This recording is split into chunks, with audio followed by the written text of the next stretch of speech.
ಬುದ್ಧಿ ಕಲಿಯದ ದರ್ಶನ್ ಅಭಿಮಾನಿಗಳು.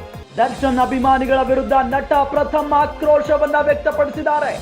ದರ್ಶನ್ ಫ್ಯಾನ್ಸ್ ವಿರುದ್ಧ ಸಿಡಿದೆದ್ದ big boss winner. D boss ಅಭಿಮಾನಿಗಳಿಂದ ಪ್ರಥಮ್ಗೆ ಜೀವ ಬೆದರಿಕೆ. ಕೊಲೆ ಕೇಸ್ ಬಗ್ಗೆ ಮಾತನಾಡಿದ್ದಕ್ಕೆ ಫ್ಯಾನ್ಸ್ ಗಳಿಂದ ಬೆದರಿಕೆಯ ಕರೆಗಳು ಬರ್ತಾ ಇದ್ದಾವೆ. ಇದರಿಂದ ದರ್ಶನ್ ಅಭಿಮಾನಿಗಳ ವಿರುದ್ಧ ಪ್ರಥಮ್ ಕಿಡಿಕಾರಿದ್ದಾರೆ. ದರ್ಶನ್ ಅಭಿಮಾನಿಗಳ ವಿರುದ್ಧ ಠಾಣೆ ಮೆಟ್ಟಿಲೇರಿದ್ದಾರೆ ಪ್ರಥಮ್. ಡಿ ಫ್ಯಾನ್ಸ್ ಗಳಿಂದ ಜೀವ ಬೆದರಿಕೆ. ಪೊಲೀಸರಿಗೆ ಪ್ರಥಮ್ ದೂರು ನೀಡಿದ್ದಾರೆ. ದೂರು ನೀಡಿದ ಬಳಿಕ ಮತ್ತೆ ಪೋಸ್ಟ್ ಹಾಕಿದ್ದಾರೆ ಪ್ರಥಮ್. ಯಾರಿಗಾಗಿಯೂ ನಿಮ್ಮ ಜೀವನ ಹಾಳು ಮಾಡ್ಕೋಬೇಡಿ, ಫೇಸ್ಬುಕ್ ನಲ್ಲಿ ಪೋಸ್ಟ್ ಮಾಡಿದ್ದಾರೆ ನಟ ಪ್ರಥಮ್.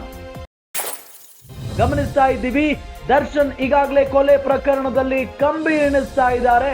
ಇದರ ನಡುವೆ ಇನ್ನೂ ಕೂಡ ದರ್ಶನ್ ಅಭಿಮಾನಿಗಳು ಬುದ್ಧಿ ಕಲಿತಿಲ್ಲ ಅನ್ನೋದು ಬಹಳ ಸ್ಪಷ್ಟವಾಗಿ ಗೊತ್ತಾಗ್ತಾ ಇದೆ. ದರ್ಶನ್ ಫ್ಯಾನ್ಸ್ ವಿರುದ್ಧ ಬಿಗ್ ಬಾಸ್ ವಿನ್ನರ್ ಪ್ರಥಮ್ ಮೊನ್ನೆ ಮಾತನಾಡಿದ್ರು. ಅದಾದ ನಂತರ ಈಗ ಸಾಕಷ್ಟು ಜನ ದರ್ಶನ್ ಅಭಿಮಾನಿಗಳು ಕರೆ ಮಾಡಿ ಅವರಿಗೆ ಜೀವ ಬೆದರಿಕೆಯನ್ನ ಹಾಕ್ತಾ ಇದ್ದಾರೆ. ಹಾಗಾಗಿನೇ ಈಗ ಸ್ವತಃ ಪ್ರಥಮ್ ಠಾಣೆ ಮೆಟ್ಟಿಲೇರಿದ್ದಾರೆ. ದರ್ಶನ್ ಅಭಿಮಾನಿಗಳ ವಿರುದ್ಧ ಕಂಪ್ಲೇಂಟ್ ಕೊಟ್ಟಿದ್ದಾರೆ. ಡಿ ಬಾಸ್ ಫ್ಯಾನ್ಸ್ ಜೀವ ಬೆದರಿಕೆಯನ್ನ ನನಗೆ ಹಾಕ್ತಾ ಇದ್ದಾರೆ ಅಂತ ಹೇಳಿ ಪೊಲೀಸರಿಗೆ ಪ್ರಥಮ್ ದೂರನ್ನ ನೀಡಿದ್ದಾರೆ. ದೂರು ನೀಡಿದ ಬಳಿಕ ಮತ್ತೆ ಒಂದು ಪೋಸ್ಟ್ ಹಾಕಿದ್ದಾರೆ ಪ್ರಥಮ್.